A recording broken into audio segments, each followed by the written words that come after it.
तुम्हारा भी कोई ऐसा दोस्त तो जरूर होगा जो कि एग्जाम से पहले कम पढ़ के आता है बट फिर भी एग्जाम के अंदर मार्क्स बहुत बेहतरीन लेकर आता है। और तुम्हारा कोई ऐसा भी दोस्त होगा जो कि एग्जाम की रात को बैठकर बहुत कुछ पढ़ता है, सारी चीजें पढ़ने की कोशिश करता है बट फिर भी जब उसके रिजल्ट आते हैं तो बहुत कम होता है। तो आखिर इन दोनों स्टूडेंट्स के अंदर फर्क क्या था? तो फर्क था आंसर राइटिंग स्किल्स का।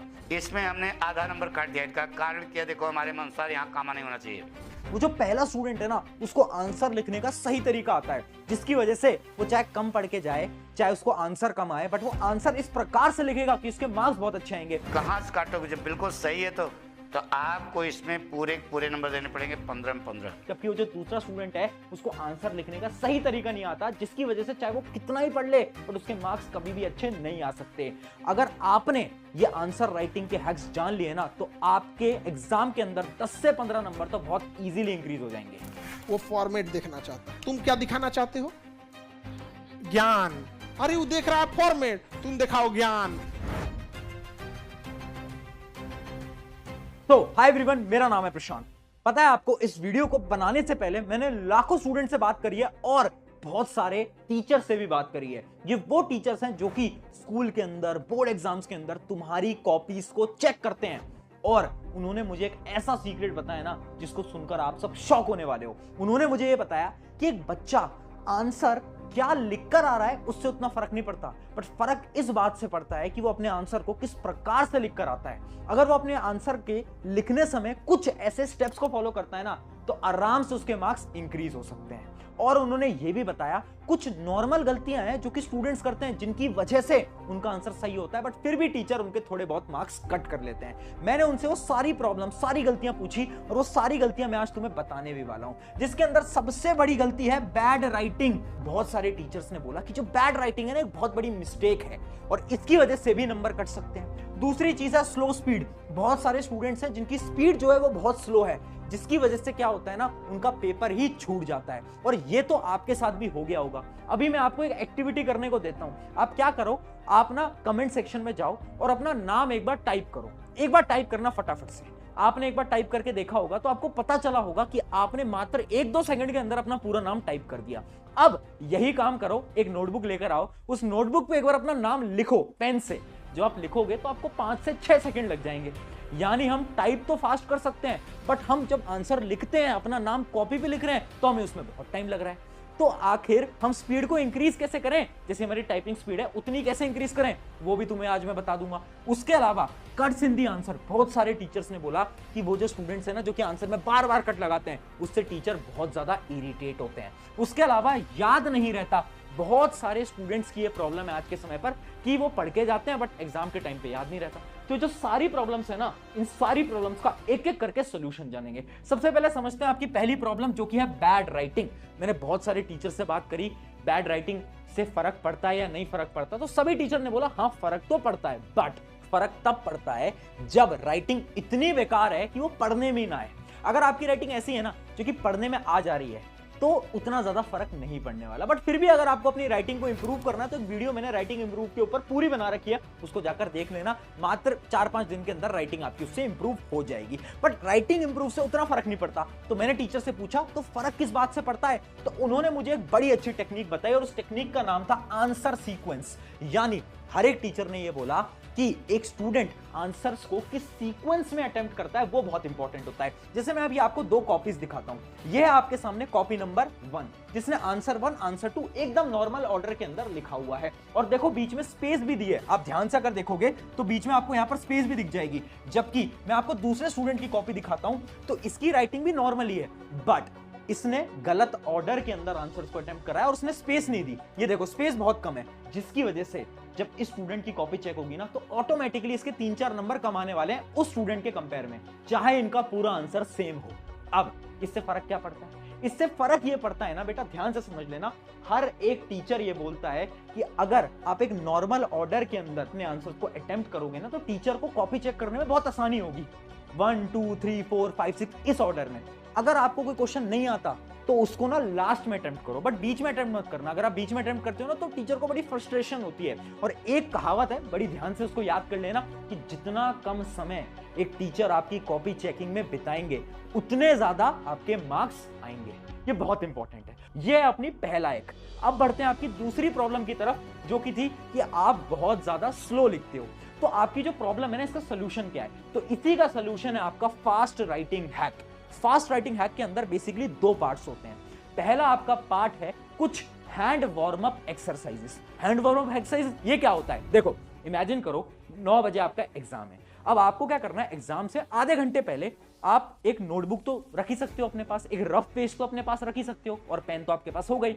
आपको क्या करना है, उस नोटबुक के ऊपर अपने पेन से कुछ एक्सरसाइज करनी है। एक्सरसाइज क्या है? ऐसे लाइंस बनाओ, ऐसे लाइंस बनाओ, ऐसी लाइंस बनाओ, फिर ऐसी लाइंस बनाओ, फिर ऐसी लाइंस बनाओ, है ना, फिर ऐसी ऐसी लाइंस बनाओ, ऐसी ऐसी लाइंस बनाओ। इनसे क्या हो रहा है? इनसे आपका जो हैंड और जो ब्रेन मूवमेंट है ना, वो कोऑर्डिनेट हो रहा है। और जब आप आंसर लिखने जाओगे ना, तो जो आपकी प्रॉब्लम है ना कि आप बहुत धीरे धीरे धीरे धीरे लिखते हो, वो प्रॉब्लम खत्म हो सकती है।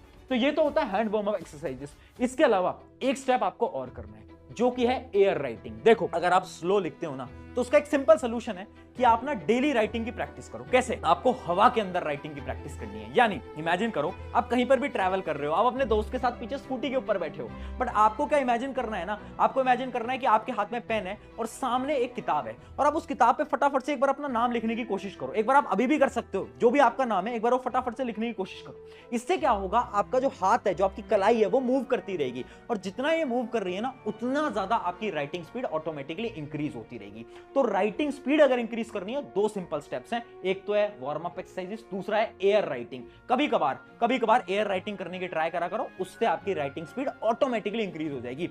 अगर ये ट्राई करा तो जो प्रॉब्लम है ना कि पेपर छूट जाता है, कभी नहीं छूटने वाला। इसके बाद ट्राई करके देखना। अब बढ़ते हैं आपकी अगली प्रॉब्लम की तरफ। अगली प्रॉब्लम आपकी ये थी कि बीच बीच में बहुत सारे आप कट्स लगाते हो। आपने भी नोट करा होगा कि आप बार बार हर बार कट्स लगा रहे हो, और टीचर जो होते हैं जब वो कट्स देखते हैं ना, तो बहुत ज्यादा इरिटेट होते हैं, क्योंकि उनके लिए क्या है ना कि जब भी आप एक आंसर को कट करते हो, उन्हें लगता है कि यार बहुत बेकार स्टूडेंट है, और वो आपके मार्क्स वहां पर कट कर सकता है। बट उसी का मैं एक आपको सोल्यूशन देने वाला हूं, वो है लॉन्ग आंसर हैक। इमेजिन करते हैं, एक एग्जांपल लेते हैं। एक एग्जांपल है इस क्वेश्चन का। मान लो एक क्वेश्चन है ना, ये आपके पेपर के अंदर आया ये क्वेश्चन, और आपको याद है कि उसके 4 पॉइंट्स होते थे, 4 या 5 पॉइंट्स होते थे, वो जो आपके लॉन्ग आंसर होते हैं।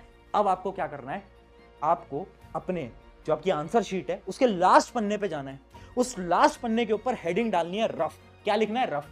अब आप उसके अंदर कोई भी रफ का काम कर सकते हो, कोई भी टीचर कुछ नहीं बोलेगा, ठीक है। आपने हेडिंग डाली रफ, और उसके अंदर आप एक बार दिमाग से सोच लेना कि कौन कौन से 5 पॉइंट आप लिखने वाले हो। अब क्या करो, अब फटाफट से कॉपी पलटो, यहां पर आ जाओ, और यहां पर पूरी तरीके से उनको एक्सप्लेन करके वो 4-5 पॉइंटर यहां पर तुम लिख दो। इससे क्या होगा, इससे आपकी कटिंग अवॉइड होगी। अब आते हैं आपकी अगली प्रॉब्लम की तरफ, जो कि याद नहीं रहता। याद नहीं रहता तो उसका एक बहुत सिंपल सोल्यूशन है, एक बहुत सिंपल हैक है। वो हैक क्या बोलता है, एक बार ध्यान से देखना। हैक का पहला स्टेप है रिकॉल दी चैप्टर। यानी आपको क्या करना है, सबसे पहले आपको कोई आंसर याद नहीं आ रहा, तो आप ये देखो कि वो किस चैप्टर का है। आपने मान लो चैप्टर आइडेंटिफाई कर लिया। अब आपको क्या करना है, अब आपको टॉपिक आइडेंटिफाई करना है कि किस टॉपिक के बारे में पूछ रहा है ना। आपको आंसर नहीं आता, आप बस इतना सोच रहे हो कि किस टॉपिक के बारे में पूछ रहा है। आपने टॉपिक आइडेंटिफाई कर लिया। अब उस टॉपिक से रिलेटेड कुछ भी लिख कर आ जाओ, कुछ भी, और लिखना हमेशा पैराग्राफ की फॉर्म में। क्यों? क्योंकि एक साइकोलॉजिकल हैक है, जब आप बहुत बड़े पैराग्राफ के अंदर आंसर लिख के आते हो ना, तो शायद हो सकता है कि आपके टीचर उस पूरे पैराग्राफ को नहीं पढ़े, वो ऊपर ऊपर से पढ़े, और शायद आपको उसके अंदर आधा 1-2 नंबर मिल भी जाए। ऐसा भी हो सकता है। इस वजह से जब भी कोई क्वेश्चन ना आए तो उसको छोड़ना नहीं है एग्जाम के अंदर। हमें क्या करना है, हमें सोचना है कौन से चैप्टर का है, कौन से टॉपिक का है, और पैराग्राफ की फॉर्म के अंदर उस टॉपिक से रिलेटेड जो भी आता है वो जाकर हमें अटेम्प्ट कर देना। ये बहुत ज्यादा इंपॉर्टेंट स्ट्रैटेजी होने वाली है हर एक स्टूडेंट के लिए। ये थी आपकी सारी प्रॉब्लम्स। अब मैं सारे टीचर से जब मैंने बात करी ना, तो मैंने समझे कुछ प्रेजेंटेशन हैक्स, कुछ प्रेजेंटेशन टिप्स, कुछ ऐसी टिप्स जिसकी मदद से आपके एग्जाम के अंदर मार्क्स बहुत अच्छे आ सकते हैं। तो वही टिप्स मैं आपको फटाफट से बता देता हूं, कुछ सिंपल प्रेजेंटेशन टिप्स जिससे आपके मार्क्स इंक्रीज होंगे, जिसके अंदर सबसे पहली अपनी ट्रिक होती है द कीवर्ड स्ट्रैटेजी।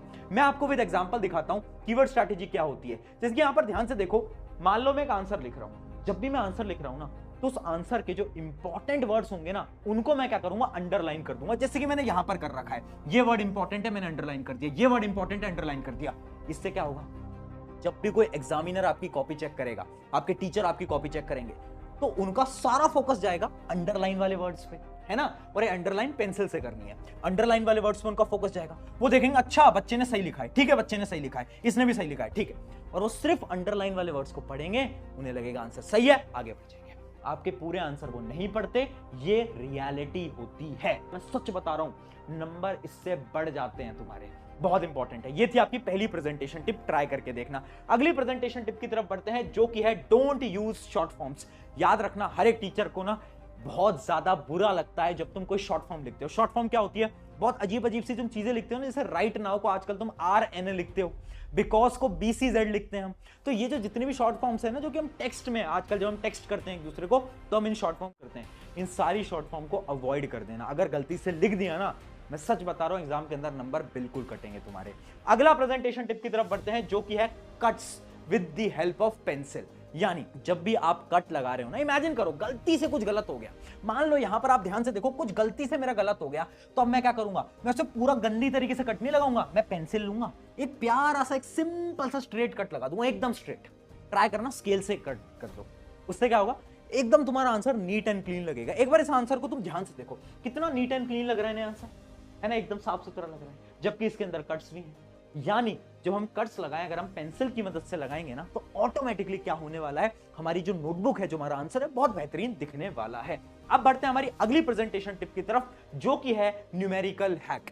देखो, तुम मैथ्स जैसे सब्जेक्ट को तो अटेम्प्ट करते ही होगे, फिजिक्स जैसे सब्जेक्ट को अटेम्प्ट करते ही होगे, तो उसके अंदर एक स्ट्रैटेजी बता रहा हूं मैं।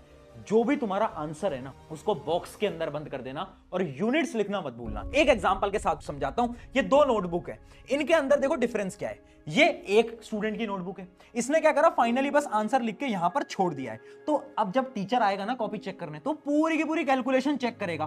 बट हमने क्या करा, हम थे स्मार्ट स्टूडेंट, हमने क्या करा, फाइनल आंसर्स को यहां पर देखो बॉक्स के अंदर ऐसे बंद कर दिया। अब इससे क्या होगा, अब जो टीचर है ना, वो पूरी कैलकुलेशन चेक नहीं करेंगे, वो देखेंगे अच्छा इसका पूरा आंसर सही है, अच्छा ये आंसर भी सही है, ठीक है, मतलब ये तो पढ़ने वाला बच्चा है, आगे बढ़ जाओ।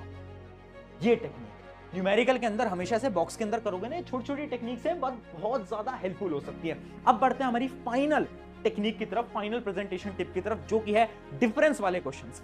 आपने देखा होगा बार बार सवाल आते हैं कि दो चीजों के बारे में डिफरेंस बताओ। हम क्या करते हैं ना, हम पहले एक हेडिंग डालेंगे, फिर उसके बारे में लिखेंगे, फिर दूसरे के बारे में लिखेंगे। ऐसा कभी मत करना। डिफरेंस वाले क्वेश्चन अटेम्प्ट करने का एक सिंपल स्ट्रैटेजी है, जैसे कि तुम देख सकते हो। तुम्हें क्या करना है, एक बॉक्स बनाना है, एक तरफ एक लिखना है, दूसरी तरफ दूसरी चीज लिखनी है, और उनकी ऐसे डेफिनेशंस वगैरह, इनके सारे डिफरेंसेस पॉइंट वाइज लिखने हैं। कभी भी डिफरेंस पैराग्राफ में मत लिखना, नंबर कट सकते हैं। हमेशा ट्राई करना, डिफरेंस लिख रहे हो तो ऐसे एक बॉक्स बनाओ, बीच में लाइन बनाओ, और यहां पर पॉइंटर के हिसाब से तुम डिफरेंसेस लिखकर आओ। ये सारी ऐसी स्ट्रैटेजीज थी जो कि बोर्ड एग्जाम वाले, जितने भी तुम्हारे स्कूल टीचर्स हैं, सब इसी स्ट्रैटेजी के हिसाब से क्या करते हैं, आपकी कॉपीज को चेक करते हैं। तो अगर आपने इसको फॉलो करा, मार्क्स तो बिल्कुल बढ़ने वाले हैं। जाओ अब इन सारी टेक्निक्स को अटेम्प्ट करो, अपने एग्जाम के अंदर फटाफट से क्या करो, मार्क्स लेकर आओ। और आई होप आपने अपना नाम तो कमेंट करा ही होगा कमेंट्स के अंदर, कितने सेकंड